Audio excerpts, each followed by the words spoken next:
We are professional around here. Got a real live studio with a real live Calgary City Councillor. Back in the studio, we're going to get into some municipal city politics with Ward 1 Councillor Sonya Sharp. Welcome. Well, thank you for having me. Yeah, I'm excited to get you in here. I had one of your cohorts in here. I don't know. That was probably a few months ago. I had Dan in here. We had a great chat. So good. I saw it. I watched it. Did you? Yeah. Oh, great guy. He is. Like that guy. I know you gotta play. I know. You know what? I'll say Dan's real, so I like real people, and I think that's important. It's good to work with real people. Yeah, he's very real, and you are too. And so obviously, I'm a fan as well of yourself and follow you quite closely. I don't know how many of the younger demographics follow municipal politics and what goes in, but I certainly do. Getting over the age of 50, and I feel like more people need to. Mm-hmm. So I just I thought maybe we could get into get to know you a little bit better first. What I mean, Ward 1, but born and raised. Born and raised. Super rare. I think so. Yeah. Actually, I mean, a lot of people are born in Calgary and they move around, but I have roots in Ward 1. I was born in Silver Springs and grew up in Silver Springs, Scenic Acres, and my dad was a builder, so he only really built in Ward 1, and so we moved around to some of the newer communities, and now I reside with my family in Varsity. So, we've moved and lived in other little places for short spurts of time, but I'm always drawn back to, the area of comfort. But it's just such a beautiful area. I'm a little biased, of course, but it's grown so much and such a diverse group of people that live in Ward 1. And so I'm very fortunate to have great communities. Mm-hmm. No, it's an excellent communities over there. I do have a lot of buddies, like Tuscany and I guess, I brought up some of the boundaries there, AJ, just so I understand fully, because you go from Bowness, you've got Crestmont, all the way over to Scenic Acres, right? So all the northwest. Yeah, all the way, and we have Haskayne and Lynx Ridge. So I figured we could maybe get to Callaway Park, and then actually Ward 1 would have an amusement park in their ward, but I don't know if we're going to end up that creative in the next 300 days, but you never know.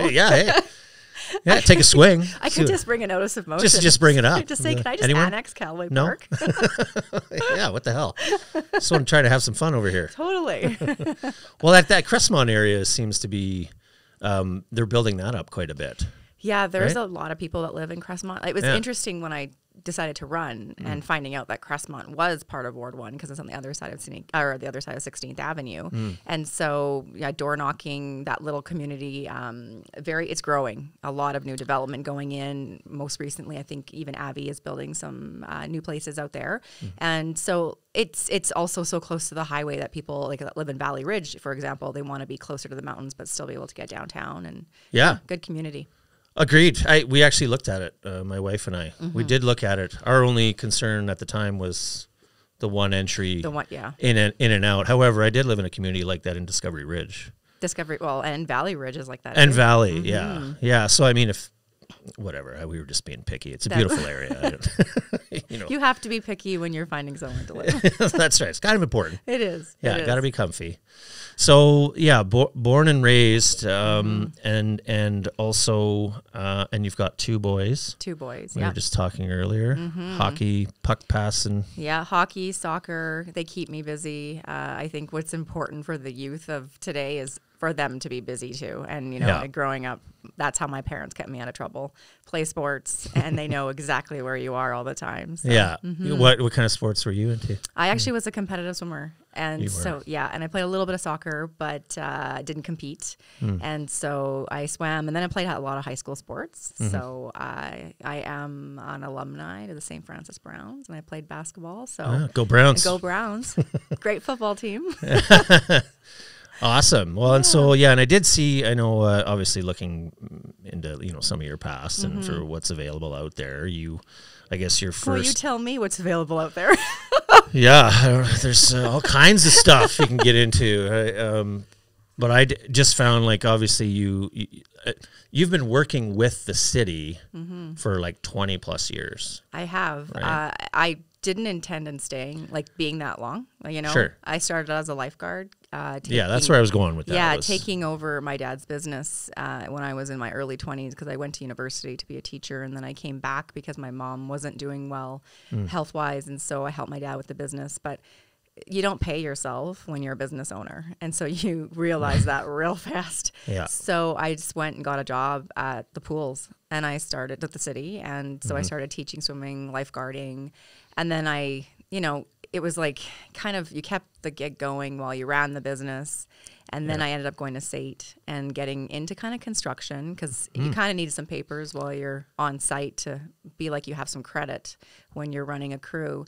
And then I decided that, there was opportunity at the city in like 2004, 2005 in the planning department. So my dad was ready to kind of take the business back and do other things. And so I got a job in the planning department, and that's kind of where I would say my start of my city career really happened. Like the lifeguarding was great because it was like a side hustle on the business. Yeah. And then my husband, now boyfriend back then, also had like a service-based industry business. So we got into business together, and I worked with him doing that till about 2016. And so I had a couple of jobs in there, a couple of kids in there, and it worked for me, to be honest. Yeah. And then I was contemplating leaving the city in 2016. You were? Yeah, I was.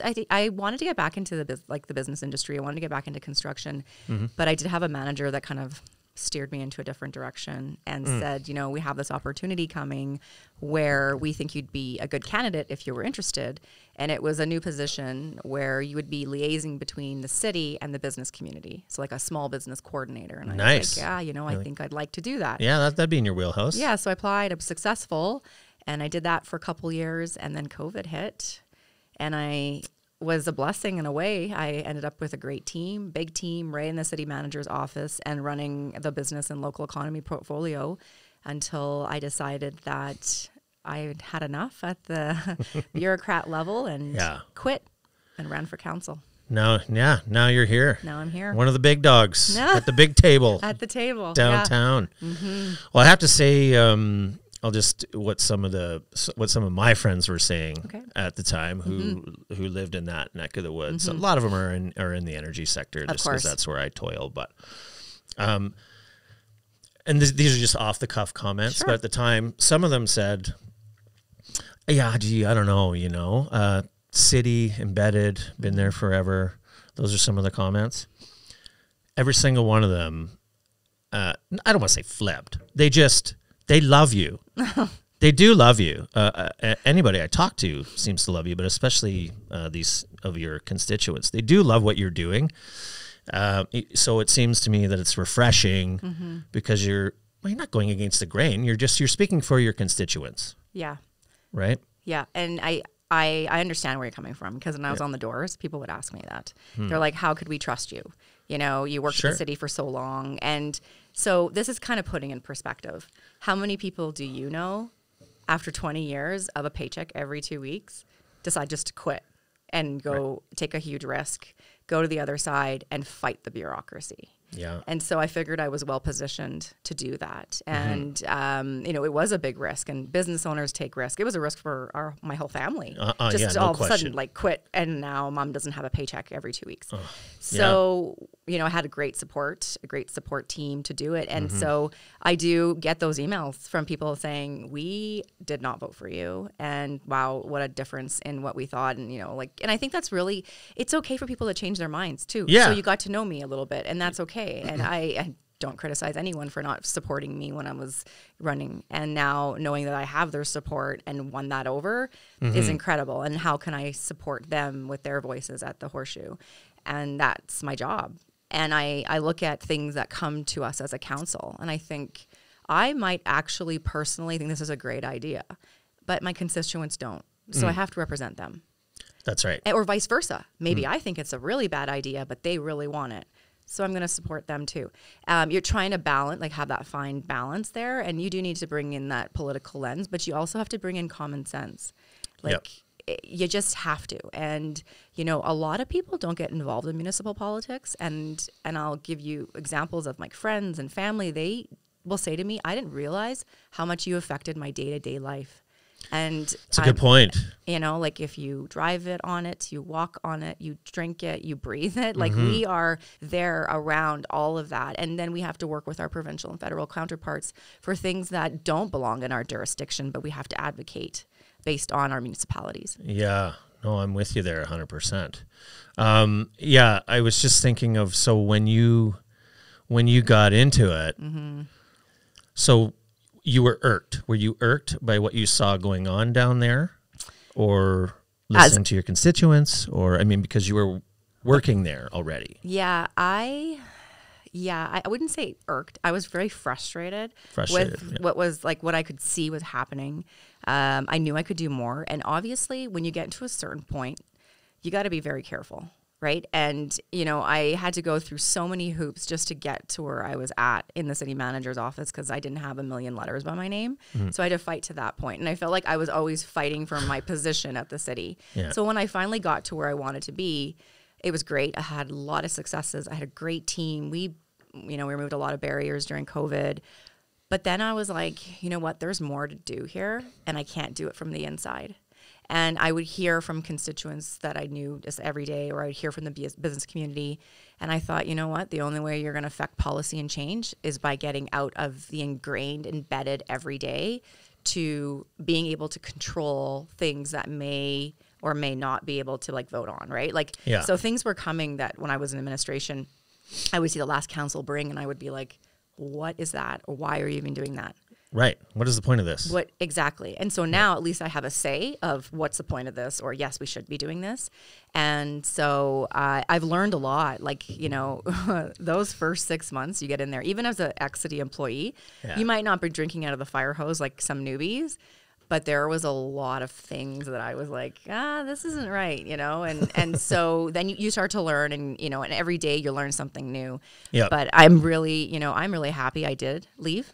You know, I have no regrets, and I generally don't, because if I want to do something, I have to do it, or I will have a regret. But I would say every day is a journey, and I mean that because, you know, every council meeting is a different type of meeting. Every day is a different day. But you have to remember at the end of this, you're fighting for the citizens and bringing their voices forward and hopefully making the best decision you can with all the information presented in front of you. Yeah. No, and I think that's very true. It's a different animal down there entirely. And you're bringing that, like, the point of this is to listen to our constituents always first. And it just seems like for years, or it's just kind of, it feels like they've just been ramming things through ad hoc.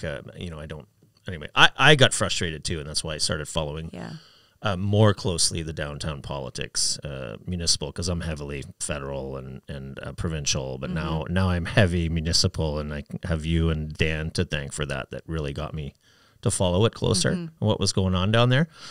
So speaking of that, you first get in there. Yep.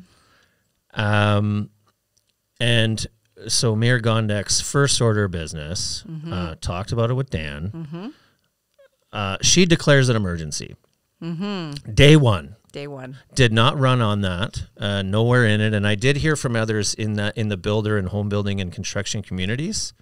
They were choked because they supported her, or a lot of them did. And then what is this? What was that all about? That caught everybody off guard. It did. It caught all of us off guard. Yeah. I remember, I think I actually saw it in the media, and that's when I learned about it. And, you know, you look at this and you think to yourself, what is this? What does this notice of motion mean? And that's really what she was trying to say, that we were going to declare a climate emergency, and we didn't have a lot of time to figure it out. You know, no, like, you know, it was like a week before this motion was coming to a committee. And, you know, because you go through that org day and all the training and all this stuff. And it was funny because I used to sit in those training sessions, and I would look around the room and think, I am not drinking the Kool-Aid here. So I would go to some and not go to some. Like the ones that you should be at, you should go Snoring in some of them. Well, and then I was like, I felt like administration was really feeding some of these newbies, like, this is how we're going to do things around here. And I'm like, no, that is not how it works. We set the policy, we govern, you bring recommendations forward, and if we don't like them, we send them back or we vote no. And Yeah. so I just felt like a lot of this was happening behind the scenes. So when this notice of motion was coming forward to declare a climate emergency, some of us really started to be like, what is this? And I think I have it even posted about the day it was brought to committee. I even tried to change the word emergency and vote against just even declaring an emergency. But, it's interesting and it's really important that we understand how to move forward as a city. But she would not allow that. And so then you start to think, well, what's the point of all of this? Why are we all here? Yeah. How am I representing my constituents if I can't break things down and say, well, they don't want to declare an emergency. What's the emergency about? What are we getting with this? But some of the other items that, we were going to move forward with looking into, which it's okay to look into things. My constituents are very supportive of. Yeah. So, in hindsight, if I have to go back to that day, I would have voted against the whole notice of motion, because I did vote against the $87 billion strategy. Yes. And, it's those types of things when you think about, that's almost exactly 3 years ago, actually. I think it's November. And you learn, right? But I would say that, looking at some of the stuff, you look at this and you think to yourself, wow, what was that? And then the best part about all of this is climate's embedded in like all these different departments all over the city. But do we talk about it anymore? No. Exactly. Yeah. So what was the point? And so I really still don't know, and I don't hear her talking about it very often.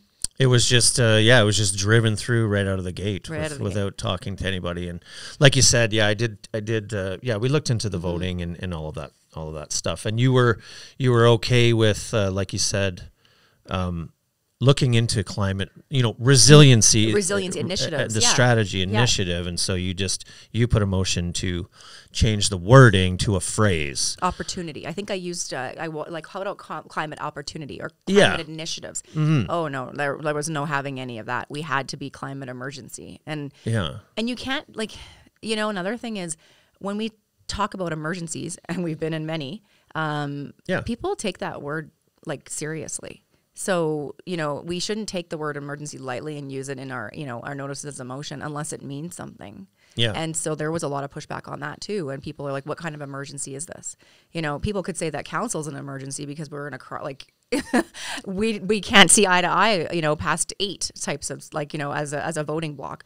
But, we have to be very careful when we're throwing things out like that and not listening to our constituents. Like I said, I have no idea where that even came from. Yeah. Because when we were all campaigning, we kind of knew what sort of things the mayoral candidates were looking into. Right. And I don't think, I know for sure, I didn't hear once at the doors about anything climate like that. No. Yeah, it came out of nowhere. And especially in this city, it's an odd move, right? Just being the heavy corporate headquarters for oil and gas in the energy sector. And I'm a big advocate for that side of that's really defending its. I like to try to educate on the energy side, defend the sector, but not just against renewables or against. It's working together. Exactly. And that was an adversarial position in my mind right out of the gate to I don't know, right in the energy headquarters. Well, I feel like we were vilifying them. And it's like, why? Why would you do that to an industry that built Calgary? And, we are diversifying and they are in their sectors. Yeah. So it's, it was, I think back at that and I think, what was the point? Just to divide council? Was that the strategy? Because it ended up really being, if you look back at that vote with the strategy, and I don't remember what the strategy was, but there you are, look at the 6 of us. I mean, you've got some of us that are still, very good friends, and I think that was probably the start of maybe Councillor McLean and I relationship was really to back in, I think that was in November when we declared it, and then Councillor Wyness as well, and Chabot, and so we've all kind of still talked about it, and it's embedded in, like I said, all the different business units around the city. But I'm just trying to figure out what do they do on the day to make sure that we're following a strategy, because I have yet to see, I would say, what are the outcomes of it? Yeah. And it was only an $88 billion strategy. Only. Right? Minor. That's peanuts. Only. Taxpayer can pick that up. No big deal. Well, that's yeah. And some of the things that we noticed, looking into the voting record, and we'll kind of bounce around here, but it does seem like the voting on all these, well, every motion, but the really important ones that it appears to be, it's like 8-6 every single time. 8-6 or 9 if Mayor Gondek is in the vote, or to make sure they get what they need. That's what I see.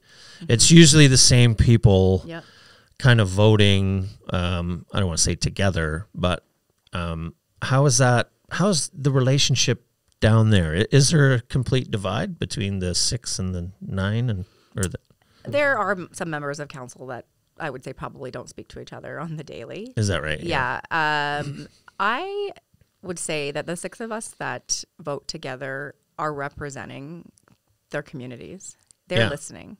And, it's very funny because we are all very different. Yeah. Like if you look at Councillor McLean and Councillor Wong, for example, they work together a lot. Very different wards, different ideologies, probably different beliefs, but they work together to make sure that they, bring things forward for their communities and putting them first. And so that's important. And, Councillor Wyness has also, different beliefs and ideologies and a very different ward than, I would say even Councillor Wong. And I use that because it's more of an inner city, but we work really well together. And the one thing I'll say between the 6 and the sometimes 7 is the respect we have for each other. So even if one of them is bringing something forward and they truly don't, one of us doesn't believe in it, all we'll say is, I'll say to I'll use Councillor Chabot and say, listen, I can't. I can't support that. Yeah, and he's like, all good, and understands why. But bring it forward. Yeah. Absolutely. Yeah. It's these little conversations that we have. What I don't appreciate is the comments around, oh, we all work together, and then on council floor, you're backstabbing.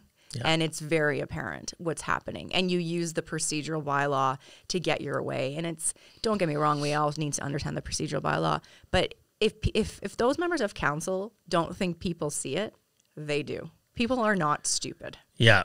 And so when you're seeing that constant 8-6, 8-6, maybe 7, whatever, then you know what's going on.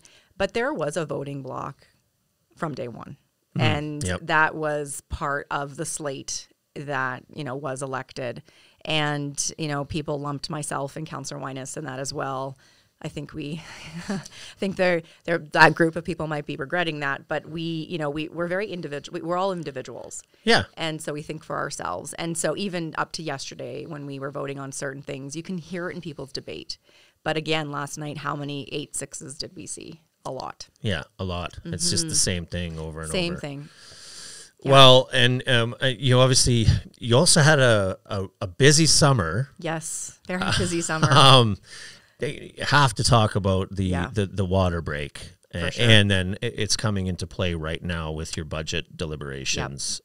So why don't you take us back to like the break when it happened, and then what ensued that week, or what didn't ensue, what should have happened? Yeah, it's a really interesting story. One of my colleagues and I, and actually my son, were at an event that evening, and we were leaving, and I get a text message from the general manager, and it says, we need to talk. There's been a water main break. And it's not uncommon for water main breaks to happen in some of our older communities like Bonas or Silver Springs. And my text back, you're leaving an event at 9:30. We're going on our way home. I'm like, how bad? And his next response was bad. And then the article was flipped to me. Yeah. And so we were in the car, and we were driving, and we saw photos. We were seeing like photos of what's happening and all that. So I got home. We jumped on the phone lines. And it was a very, really long night. I had heard even stories of some of the kids playing at the Shoal Ice rink, and how fast the water filled up the parking lot. Really? Like it was within seconds. Kids were running in from the park telling their parents to move their cars. And there could have been some, it could have been it was bad. It was really bad. And so That was a long night. It was about midnight where myself, Mayor Gondek, and general manager and the chief, Sue, the CMA's chief, we were on the phone, and I just needed to go to sleep for a little bit. And then we were going to decide that morning if we were going to declare a local state of emergency, what was going to happen. And so, yeah, it was about 2:30, 3 o'clock in the morning, and got back up, saw some messages that they had the conversations with the premier and where we were moving forward. And, you know, at that moment, at like, I think it was like 6 or 7 in the morning, and I thought, this isn't happening. Like, this has got to be a bad dream. Right, yeah. But it wasn't. Yeah, I bet it felt like it, yeah. So we went down to the emergency center and saw the landscape of what was going on. And I think what really triggered me was when they turned to me and said, your community is going to have to boil water. And I was like, pardon? Like, what? Yeah. At that point, you think to yourself, what country are we living in? Yeah, how does this happen here? How does this happen in Calgary? Yeah. And how do we tell everybody this? How do we tell, you know, newcomers to Canada that live in Bowness, the elderly that can't get bottled water? How do we tell moms who are trying to fill up formula? So, well, it's almost like the equivalent to like the pandemic, like so shocking. Just what? Yeah, and so. So myself and Councillor Wong were in the meeting, and I looked at him and I picked up the phone and I texted my husband and said, go to Walmart and buy as much bottled water as you can. Yeah. By the time he got to the Walmart, I think it was the one in Dalhousie, the shelves were empty. It was gone. Yeah. People already knew. Yeah. And so we had to deploy so many little water trucks. We used the community association down in Bowness to be like a hub. And I'll say some of my colleagues through connections, so Councillor McLean, Councillor Dollywall, they like stepped up. They brought water and not food. Surprised. Yeah. And like, I will say it was emotional. Like, we were all exhausted too, like no sleep, but it was emotional watching these moms come with like their carts and babies in their arms to fill up, you know, their strollers full of water because they needed it. You had newcomers coming, and you're also talking about a demographic that has maybe a couple of sides of the block were very wealthy and then not so wealthy. Yeah, so it's very diverse. Demographics in Bowness is very diverse. Yep. So, you know, it was an eye opener, and it was so. It was great because the city did do what they needed to do to deploy as fast as they could, but I think there were in the back of our minds, why is this happening? Yeah. When is this going to stop? And how long do they have to boil their water? Like, those are the questions. Yeah.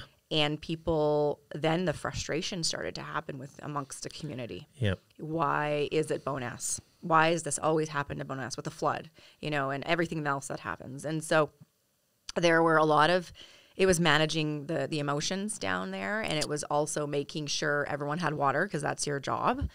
And that was getting balanced. And then we started to see some timelines. So once we were able to communicate with everybody, these are the things that have to happen, it was great.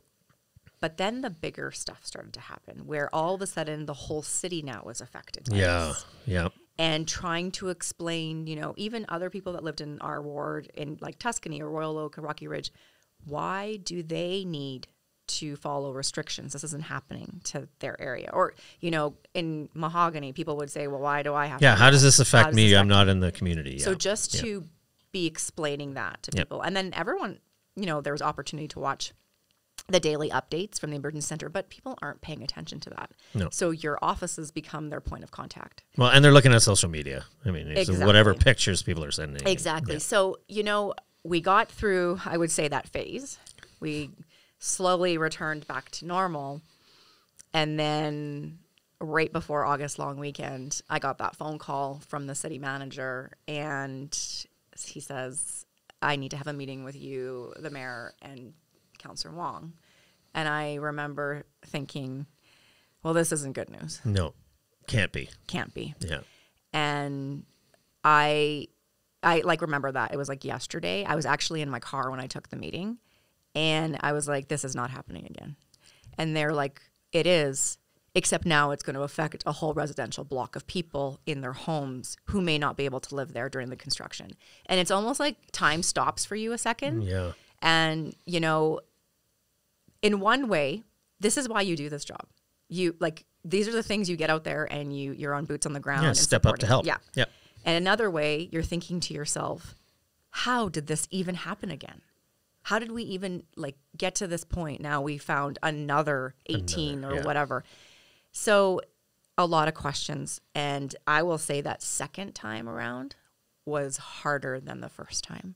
We had to manage people that could or could not live in their homes. Where are they going to go? So communication was key. And I did feel that we probably went out a little too early to communicate to everybody what was happening without any sort of solutions for them. So once we crossed that bridge, we had a great group of city crews that were able to support the community.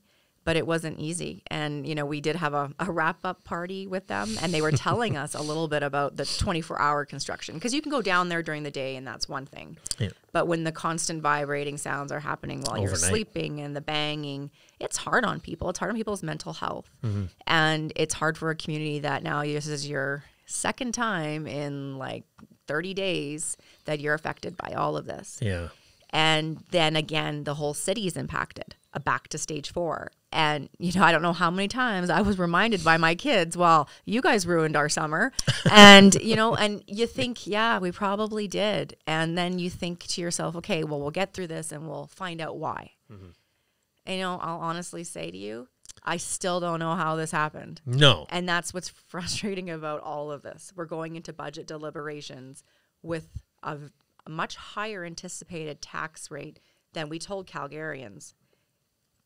But we can't say that it's all because we have to fix our infrastructure. There's other, obviously, things that are affecting that. Yeah. But we have got to look at our infrastructure and think we aren't where we need to be when we're almost we're double the size of where we were, 4 years ago. Yeah, no, it's another boom, it seems, with people coming in. Yeah, and so it was a rough summer, but I will say that I am disappointed that we don't know why this happened, the factors that led into it.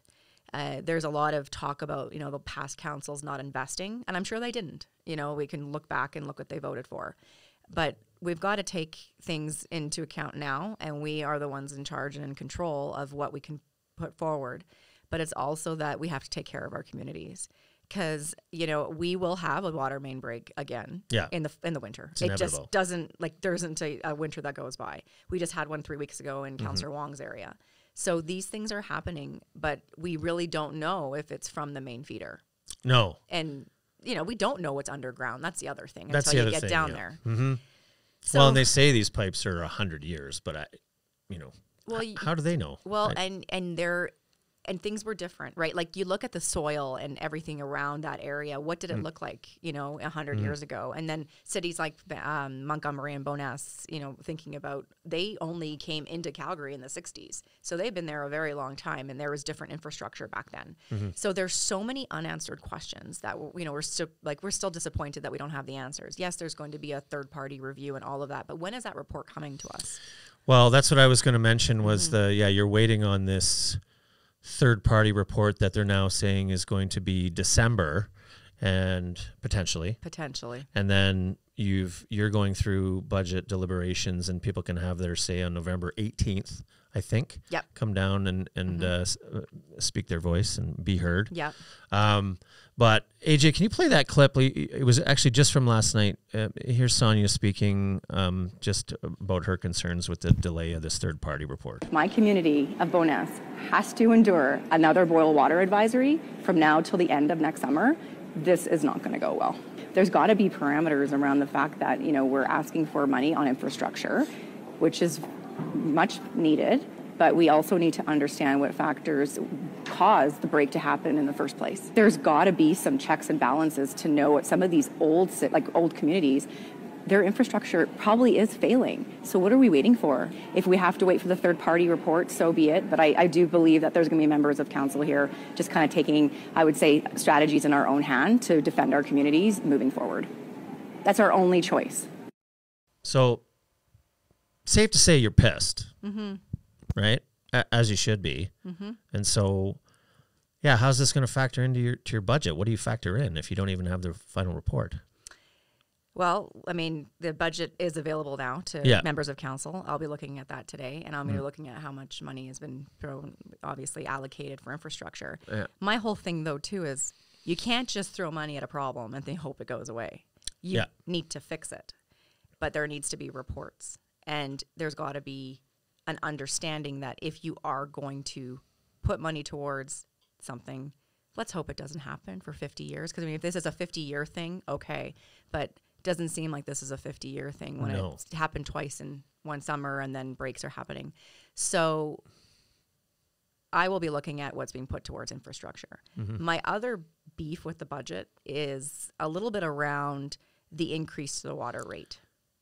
So they did really increase the water rate. And so obviously the more water you use as a household, the more you'll pay. Yep. And, you know, they're like, well, it's a user fee. It's not a tax. Sorry, it is a tax that they just don't want to call it that. And, you know, there's levies that pay for this. No, so taxpayers pay for everything. We understand that.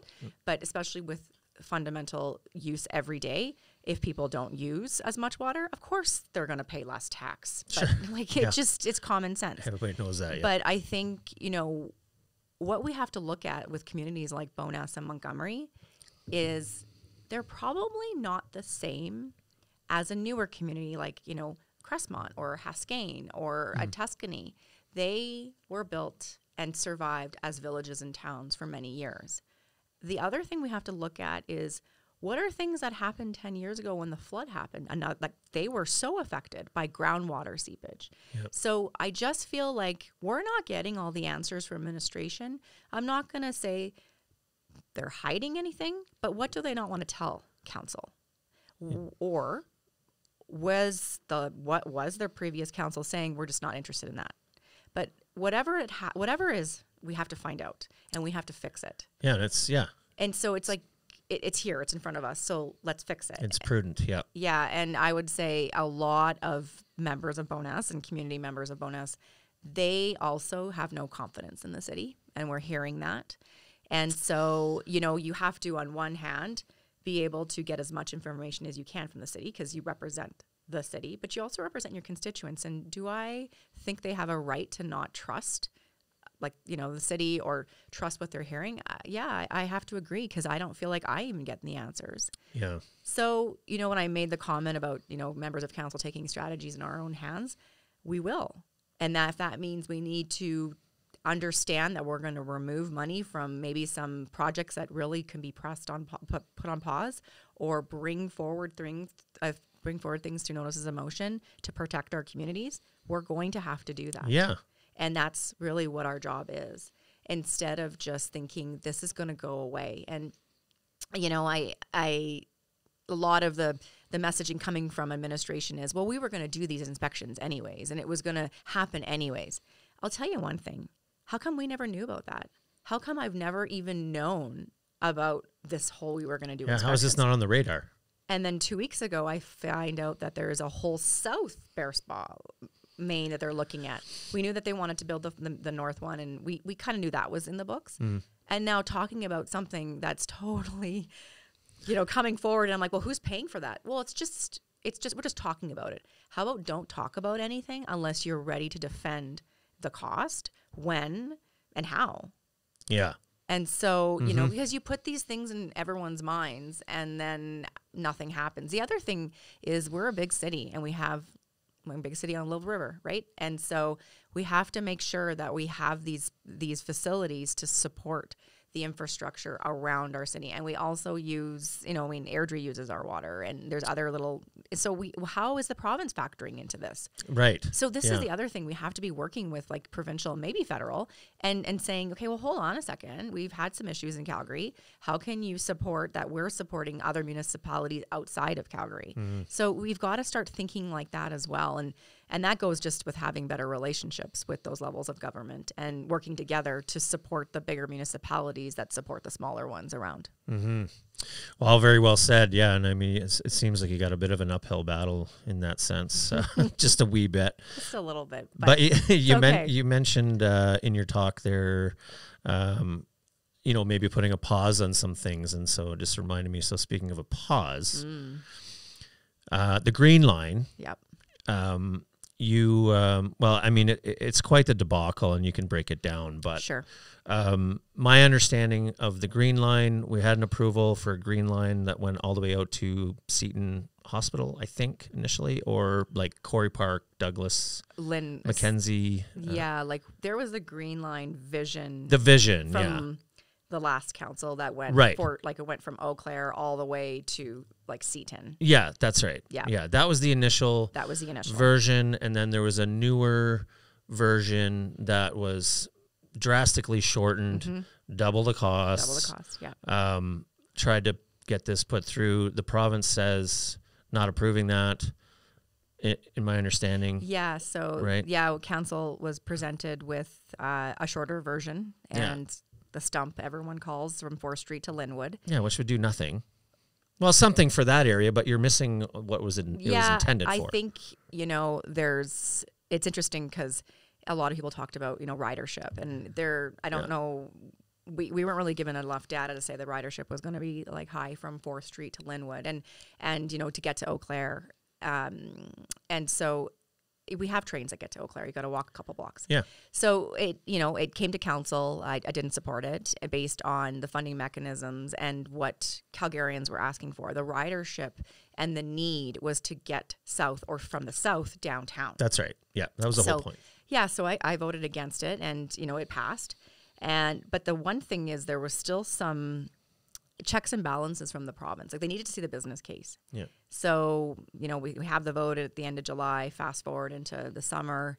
The province says we're pulling the funding on this because we don't believe this is the alignment that we agreed to. Mm-hmm. And so I would say there was probably some missteps from, not just, I'm not going to blame anyone 100%, but I would say there was missteps. And my biggest thing when it comes to these projects of this magnitude is governance.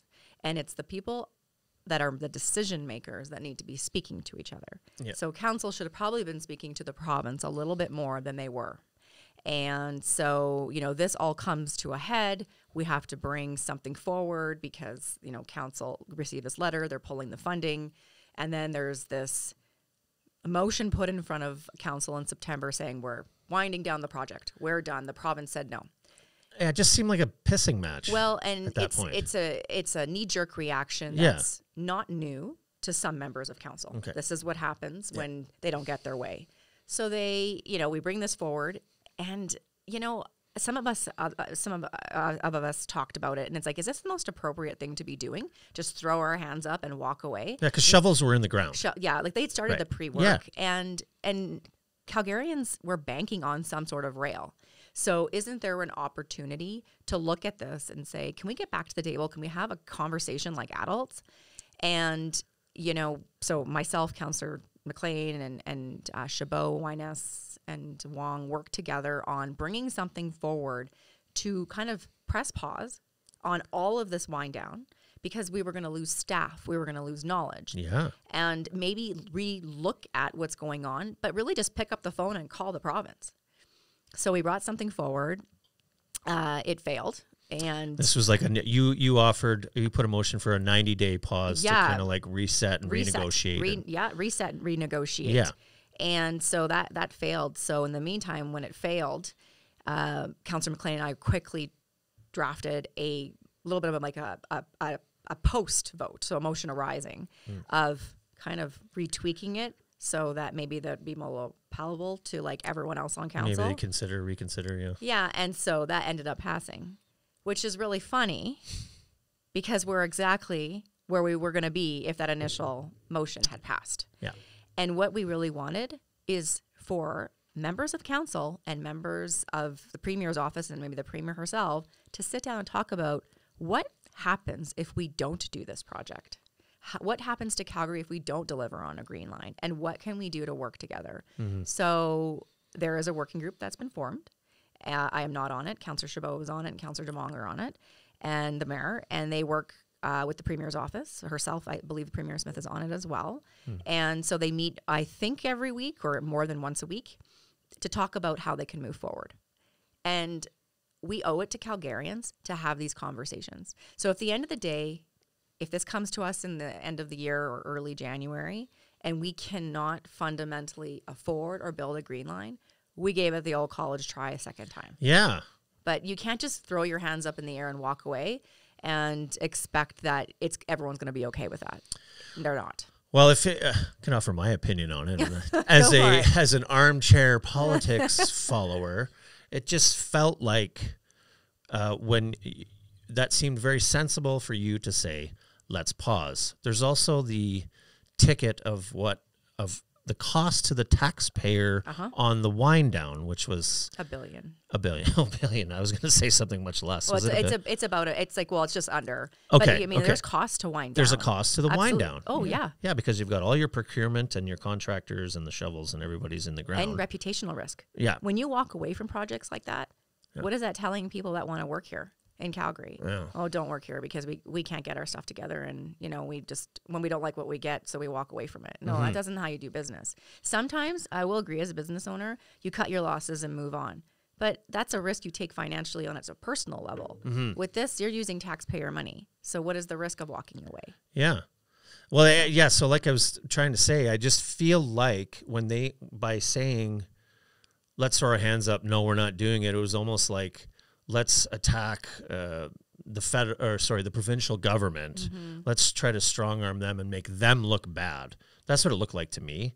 Let's make the provincial government look like the villain here, when really a pause would have been super easy to do. Yeah, like we have to stop the blaming everybody for decisions. I would say it doesn't, there's nothing good that comes out of that. We're a child of the province, and if they don't like what we're doing, they make changes. Like there is a Bill 20 that literally says they can remove members of council. So I would say that, I don't always agree with whatever level of government and what they're doing, but I know I have to work with them. So it's like, I might not believe in your ideology, but I do need your support for, housing or transit or, safety. So we're going to work together like adults, and we need to figure this out. And you need to, you need to kind of just park your ego, and you need to just do that. But the green line was just, it opened up the fact that, again, we're in a position where we're blaming other people, but we don't want to find a solution forward. And then the communication on it was atrocious, I'll be honest. Yeah. So you've got politicians fighting with each other in the paper about who said what and what we're doing. Yep. And it's like, hey, everyone needs to stop. And you need to sit down and have a conversation. Let's be adults here. And the other thing is, when you sit down and you get to that point, don't communicate anything until you're ready. Yeah. And that is how you move forward on good governance. After that, start building maybe a new committee or whatever that looks like. But you've got to this is how you lose trust, public confidence and trust in council and any politician is doing what happened with the Green Line and what happens a lot when you see on council floor. It needs to stop.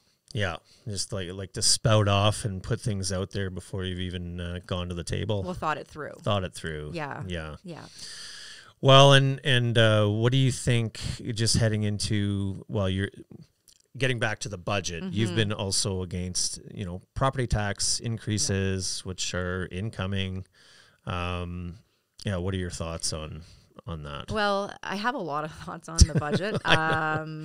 What I will say is this is going to be an interesting one because I already feel that administration has shaped this budget to focus on all the priorities, the core services like, fire and public safety, infrastructure, so I do believe that that's how they're going to frame this budget, which is all fine and dandy. So if I said to you, I'm going to raise your property taxes 6% this year, but you're going to get better roads, better safety, better light standards on your street, like all those essential services that we're to deliver, I could almost sell that to you better. You could sell that, sure. But when you've come off of tax increases for the last 3 years that equate to almost 18% on stuff you can't actually measure or see, it's a tough sell. So I think we promised 3.6. Yeah, so there's supposed to be so we're coming in about, now this is, I haven't opened up the book yet, so I actually don't know. Yeah, but we're estimated at 6.7. Yep. So, the administration uses, inflation and population inflation. I get that. How long are we going to use that one before it runs out? Right. Yeah. So, when we were elected the first year, we increased property taxes right away. It was supposed to be a 0% that year. And that was number one mistake with this council. And I was like, no, this was a promised 0%. And so we raised the taxes. Yeah, rammed it through. Right, yeah. And then we went into the 4-year budget cycle where, we start to identify our priorities. And I would say that the priorities this council came out with was the kitchen sink. We're going to give you everything you want. Well, guess what? We're probably not, because you can only do so much in 4 years. Yeah. And what people want, they want their garbage picked up. They want their streets cleaned. They want their snow removed. They want their potholes fixed. Yeah, potholes, yeah. And they want proper roads. And they want infrastructure. So here we are, year 3, and we have communities boiling water. Where have we failed? We failed day 1. And so, so going into this budget, it's going to be very interesting to see where money allocation has been put, but also where we can trim things. And then the other thing is looking at opportunities where it's not in our lane. So when I hear members of council say, why are we debating something that's not our responsibility? I'm going to remind them of that every single line item that we look at and says, this is not our responsibility. It is your responsibility. Right? And so there are certain things that are our responsibility, and then there's certain things that aren't our responsibility. So, and then you'll always hear, the fed or the provincial government downloads to the cities. And I would say we actually allow them to do that. So let's just give them back what they're supposed to be responsible for. So anything that's got health in it is theirs. Right. Okay. So those are important measures we need to start looking at and making sure everybody, and I know people hate using the word, it's back to basics, but it's okay to be boring. And if you don't like boring, then this job is not for you. No. I don't get it. You work at the city, it's supposed to be boring. And we're not I look at this and I think this is my 24th year in public service. And yes, things can get super exciting. I mean, I had a very exciting summer. There you go. But what was I doing? I was dealing with a water crisis. Because that's, and some people, things happen. So you're not getting into this job to think, I'm going to, make so many great things and we're going to save the planet. No, you just need to deliver water and pick up people's garbage and fix the roads. So if that's not for you, find a different gig.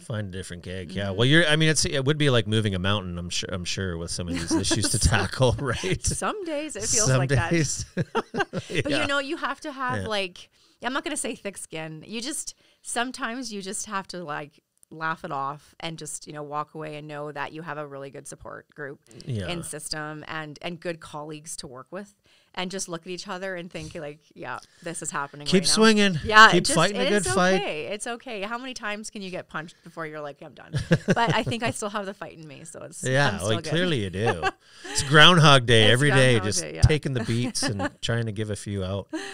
Well, I think you're doing a fantastic job, and thank you. I have to ask the question. I mean, I think your mayor quality. I thought Dan was as well, but I think do you have aspirations to run for mayor? Are you going to announce? Give me something. Okay. I would say that I will declare my intentions in the new year. Okay. And so I always have aspirations to do more and bigger things. You don't get into this job thinking that, you're just I didn't get into this job thinking I would just do this job and that's it. It's I want to give more back to the community. And, the more I have gone through being a councillor, the more in my mind, I think, I'm quite well positioned to take a next step. And so there's lots to consider here in the next, I would say, 2 months. And with all the new changes to legislation and Bill 20, those are the things, I'm considering. And what does this look like? And so I would say that I'm, I never say no, in the sense of never say never. Yeah. That's the most important thing. Keep an open mind. And that the conversation, has happened with my family, because that's the most important thing. If you don't have family behind you in your next decision, then you can't do it. Yep. So my family is very supportive of me wanting to try more. So I will declare my intentions in the new year.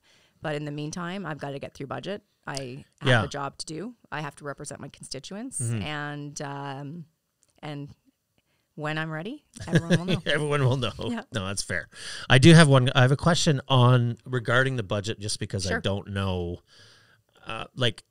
is it, do you vote on, like you have to approve the final budget and then vote, or like? So what we do, so I can explain the week. So we get the budget will be public next week. Yeah. So then people can start writing in public submissions on what they want us to support or not support, and people can come speak on the 18th of November. Yeah. Then we hear from administration, so every department like police and fire will come and speak to council and every other department and talk about their initiatives in the budget. And then we look at the budget, and it's a pretty hefty recommendation. So not just is it like what are you approving to spend money on or not spending on, you're looking at like tax shift, if there's, you know, opportunity to, you know, put more taxes on residential because the businesses need to alleviate, because we have a threshold in there. Yep. So we go through deliberations, and that's when you'll see members of council bring things forward for more investment or less investment. Okay. We will vote for and against. Those are separate. Yep. So we could vote for and against those. So last year, Councillor McLean, Chabot, and Wong and Linus and I think in total we brought 14. Okay. And so those get voted on to add to the budget or remove from the budget. And then the final vote happens on the whole thing. And that generally on the third, it usually takes about Thursday, Friday. It depends on how quickly and diligently we move through. It's always the public submissions are the most important thing to hear from the community. Right. Yeah. And so that can take a day and a half. Yeah. So the final decision will be the week of the 18th. Hopefully we don't go further than that. And then that'll be the last vote on budget for this council. And then in the new year, I believe it's the end of Q1 or beginning of Q2, we set the tax envelope for the 2025. For 25, okay. Yeah, and then that's when the new council comes in and decides what they want to do. And that's when we came in 2021 knowing it was a zero increase. Yeah.